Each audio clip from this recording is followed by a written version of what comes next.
necessarily notice in everyday life, because once it's implemented, it's not called artificial intelligence anymore. It's called a chess-playing computer, or it's called Google Maps, or self-driving cars, but really it is artificial intelligence. And the state that we are today, we have, Google have just announced that they have their Google Translate is able to translate between English and Chinese and back as good as a human interpreter, which is really quite a feature.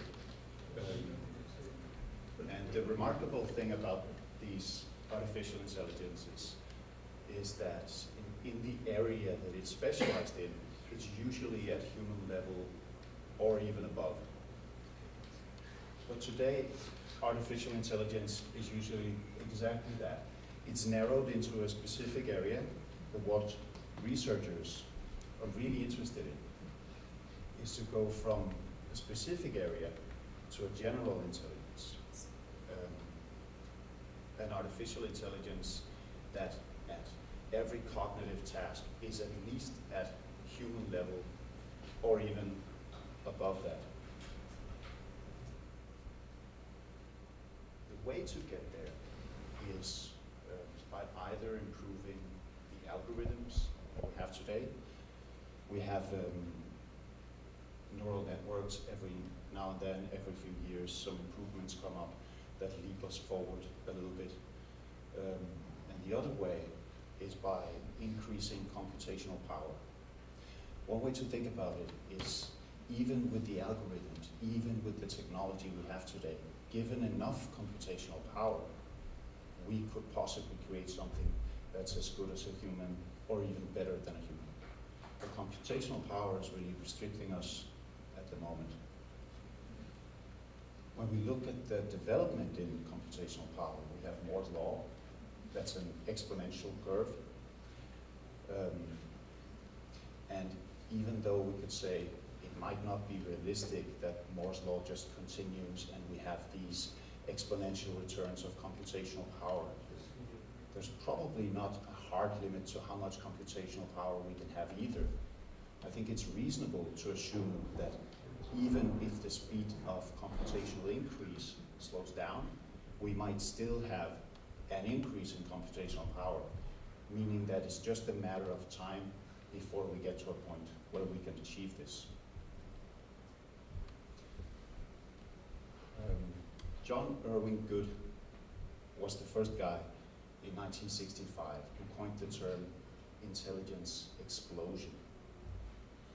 Once you have a machine that reaches human level, and we created that machine, if we put the machine to the task of improving itself, then iteratively it can improve itself even more, and that version can improve itself even more, even beyond what we were capable of doing. So once we get there, it's like a tripwire. Once we hit the tripwire, we might very likely see an intelligence explosion.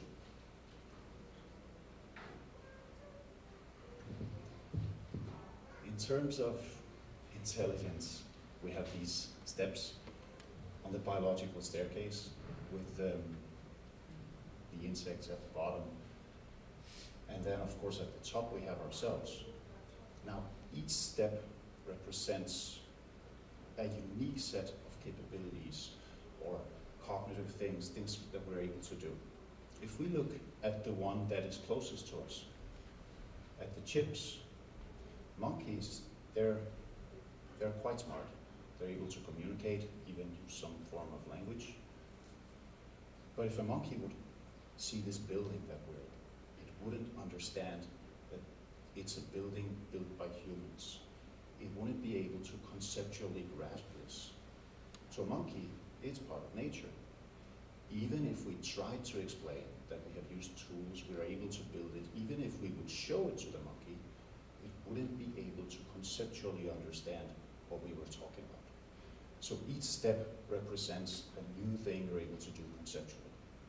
Now imagine once we have a computer that's 1 or 2 steps above us, it could be able to do things that it wouldn't even be able to explain to us. And given the artificial intelligence explosion we talked about before, it might look something like this. There's not necessarily any hard limit to how intelligent a machine can get. Once it gets smart enough, it can just skyrocket.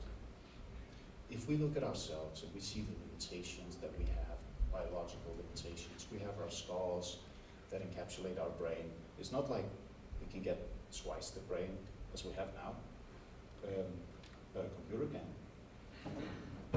Even if we could have twice the brain, the speed of which our neurons communicate is like 100 meters per second, if we're lucky. So we could make our brains, let's say we could make our brains quite big, it wouldn't be sustainable because it wouldn't be able to communicate with itself, while a computer can communicate around the speed of light. Meaning for a computer to reach these biological limitations that we have, it could have a brain the size of a dwarf planet.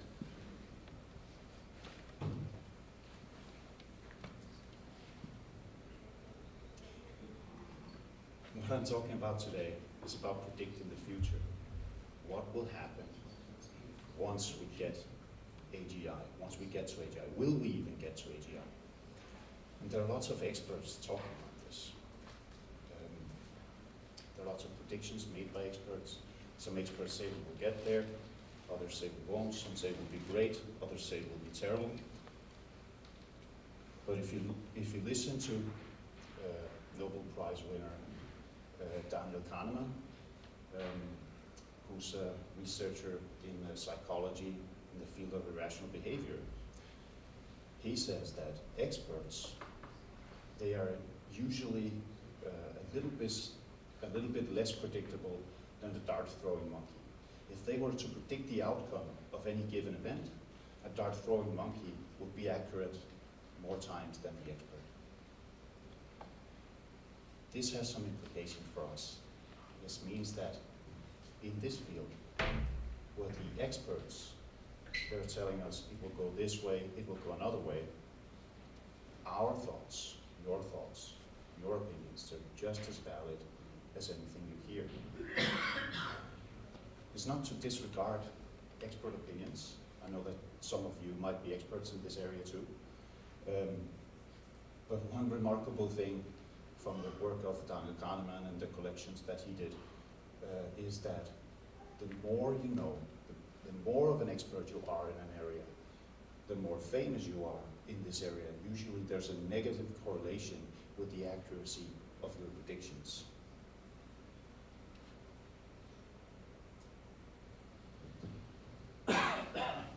According to a survey made by Muller and Bostrom in 2013, this is a rough distribution of the respondents. They asked AI experts in the area, what are their thoughts? Can we achieve AGI? When will we achieve AGI? Will it be good for us? And it turned out that 9 out of 10 in the field of the experts are saying we will have achieved AGI in this century, in the 21st century. So those are the guys that are above the red line. When asked, will we never achieve AGI, only 2% of the respondents said we will never achieve AGI. Now the reasonings they think that we will not achieve AGI is usually because we will go extinct to something else before we achieve it. There are 3 camps. There's the extinction camp, people who think we will achieve it, but it can be very, very dangerous to us. There's the immortality camp, we will achieve it, it will be great for us. And then there's a small camp of people who think we will not achieve it at all. And given we have this intelligence explosion, those seem like very reasonable or realistic outcomes. If it's bad for us, then it's going to be extremely bad. Could lead to extinction. If it's good for us, then it could lead to something great. The extinction camp. Elon Musk has voiced his opinions many times on the dangers of AI. He's talking about that we might be summoning the devil. There's the Future of Life Institute, that's an organization of researchers looking into this topic. How can we make it safe? What are we going to do? And what they say is there is a myth of this we were talking about before, that AI is turning evil, like the Terminator. We watch it in the movies. AI turns against us. This is not really realistic. This is a sort of anthropomorphization that we're giving it human-like traits, but there's no reason to believe that a machine will be human. Also, they're saying the worry is not that it will be conscious, but the real worry is that it will do what we ask it to do. This is the King Midas example. King Midas asked for everything he touched to be turned into gold. He got that, but that was not what he wanted. A really smart AI will be able to reach the goal. Let's say we ask it to do paper clips. If we would ask a machine to do paper clips, it would be very, very good at producing paper clips. If it's a super intelligent machine, it would use lots of resources in producing paper clips. At some point, this machine would say, listen, I'm making paper clips. I can use even more resources in making paper clips. Humans might not need all these paper clips, so they might try and stop me. Now the machine is anticipating this, and it might stop us from stopping it producing the paper clips, which is quite unintended. The extinction camp is, on the other hand, they are talking about the immortality camp and saying the guys in the immortality camp, they're anthropomorphizing, they're giving the machine emotions, saying that it will be inherently good, but that's not necessarily true. But the immortality camp, they're saying, no, no, no, it's the extinction camp that's got it wrong. They're saying that the machines will inherently go for lots of power, which is also giving it human traits. Ray Kurzweil, he's head of Google Future Research. He believes he will live forever. He believes that he will never die. He's 68 years old, and he thinks that within his lifetime, machines will be advanced enough to preserve him forever.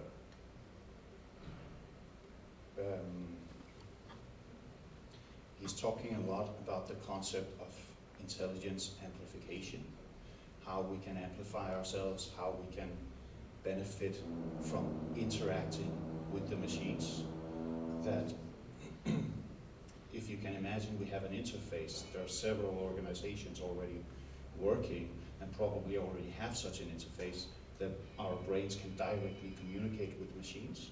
First of all, it has military applications, because if you can control a fighter jet with your mind, it's faster than if you need to move your hands.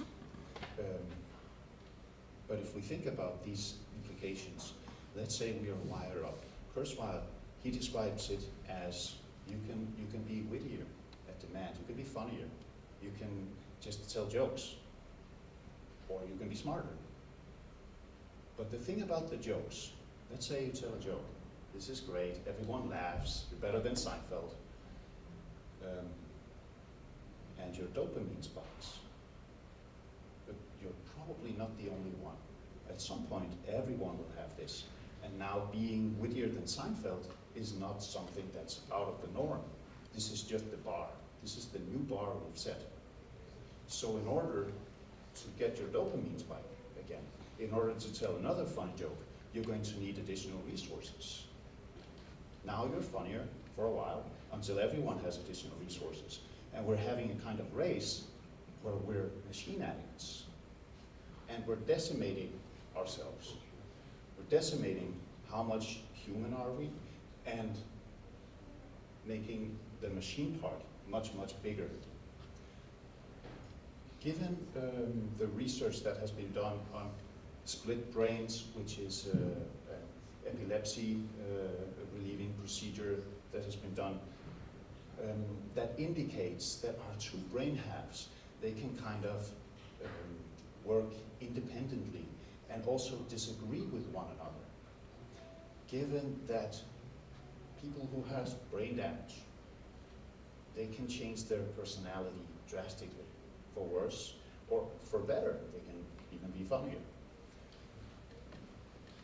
Isn't it reasonable to assume that if we attach another big chunk of brain, that we would change our personality? Would we really still be human? Or is this also a path to human extinction? If you remember before, the guys in the extinction camp, they said, we should not worry about conscious machines. But if we're part of the machines, then we have exactly that. If we reach AGI, this might be an outcome that we could achieve. The No AGI camp, they're usually saying, we will die to something else. We will destroy ourselves by means of global warming, nuclear warfare, or something else. It's not that they're entirely necessarily dismissing that we will get there, we will just die before we get there.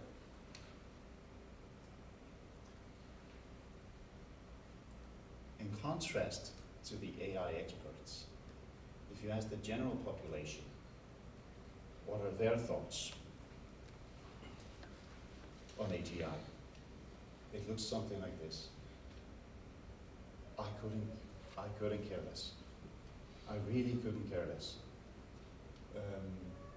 And Bill Gates is wondering, he's been posing the question, why are people not more concerned? This is a very serious issue. Like global warming is a super serious issue.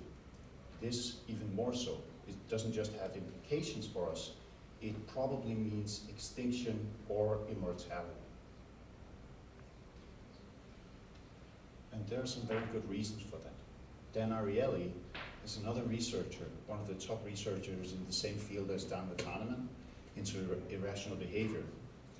And he says, if I should create a problem that nobody would care about, I would choose global warming.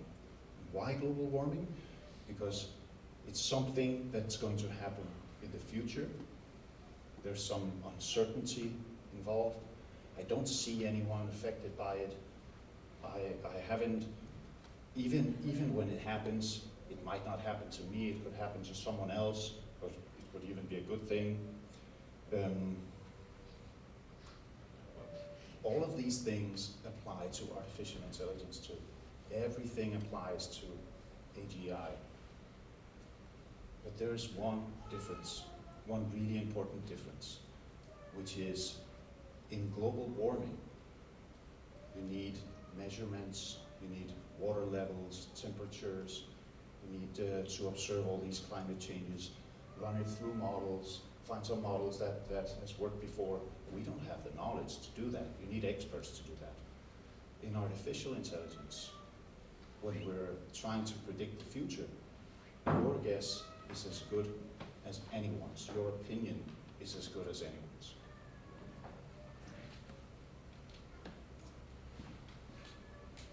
From the Future of Life Institute, I have here gathered some questions as food for thought. And I wanted to give a notion to Tim Urban, Wait But Why blog. He has a very excellent gathering, the artificial intelligence revolution, that goes extremely extensively through the whole topic. So if you're not very familiar with it, this is a great place to start. Thank you very much.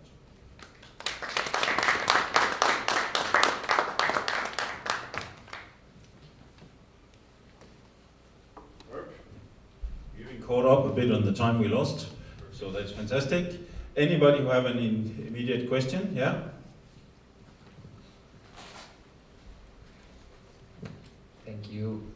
One of the things that I always find very surprising when people talk about artificial intelligence and the metaphors that are being used to try to describe artificial intelligence is that it always seems to be coming out of this notion that we have one culture, and that culture is white, male, and coming out of usually Silicon Valley. So Seinfeld jokes are the only jokes that actually really work at the party, which by itself wouldn't be an issue, but I feel like actually with all of the illustrations that you have used in your talk, you've literally just tried to establish a world that would be Silicon Valley on steroids. So I'm wondering, where's the whole talk about how do different cultures approach artificial intelligence? Where's all of the talk about what does artificial intelligence do to culture? I don't think jokes actually work the same way that you were describing them to work. And I feel like this singular idea of how the world will develop and how AI will develop to this one thing, that there even could be one idea of AGI, seems so alien to me that I'm wondering, like, where does that whole notion of there's so many different people, like what does intelligence even mean in different cultural contexts? What are the motivations in different cultural contexts? How does AI even start thinking about different motivations of what intelligence could be and could apply to? None of that seems to be in the Future Institute or in any of these questions. So I'm wondering what your take is on that.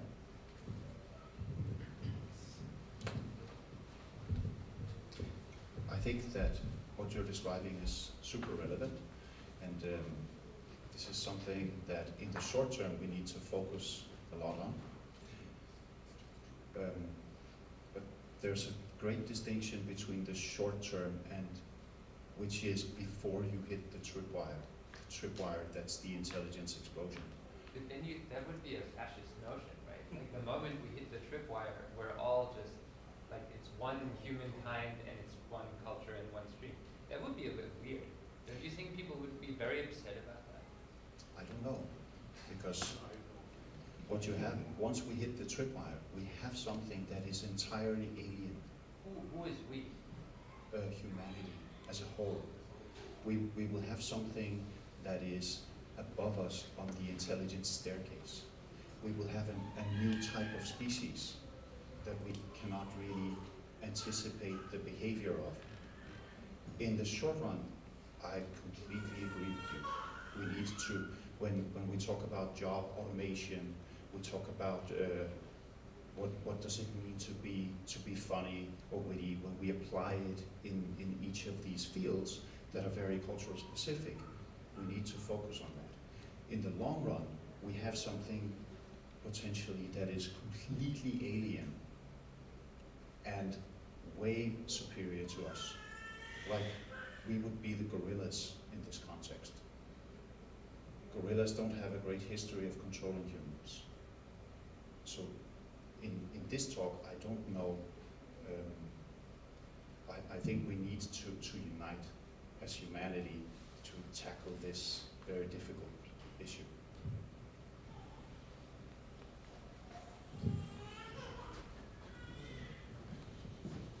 Yeah, I think that this was really interesting again. I just connecting to what you said, there were two thoughts that came to me during your lecture. The one was the idea of Google being able to make perfect translations to and from Chinese, which is probably because Americans don't speak Chinese and Chinese don't speak English in general, so they believe so. You should try to ask Google about their performances when they're trying to translate to and from Czech, and they are far behind anything that in even the simplest sentences. And also I think that the wonderful idea of that we have more or less at the same time as we have Google claiming that they are now very close to the perfect automobile where we can lie and sleep while it's driving, a Tesla where the guy didn't give a shit and just programmed it, crashed into a truck and he died. And so we are still in some ways a bit away from these things. But I think that will go back into the panel discussion later. Thank you very much for your words, Philip.